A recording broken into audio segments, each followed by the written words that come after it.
Magandang araw po sa inyo lahat, sa mga nagpapakalat sa TikTok ng merong masamang balita kay former President Duterte. Hindi po yun totoo. He is alive and kicking at binabati kayo.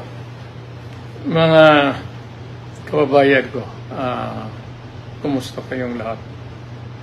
Ako po'y matanda na. At hindi natin maiwasan yung balita na ngayon nagkasakit. Wala naman akong sakit at feeling ko hindi naman ako mamatay ngayon kagad. Nandito ako sa bahay. Ito si Bong. Ako retired na. Makita mo Bong yung maliit ko na bahay. Kain lang niya. Housing lang ito. Housing ito ng... Batiin mo lang sila, yung mga Pilipino. Nandito lang ako nagre-relax. At nagbabati sa inyo ng magandang araw sa lahat ng Pilipino.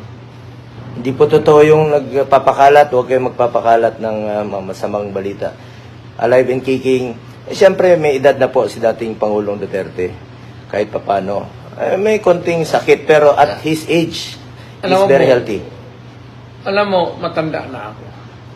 Nagsilbi na ako sa inyo ng pinakamatagal. Mayor, ilang taon, presidente.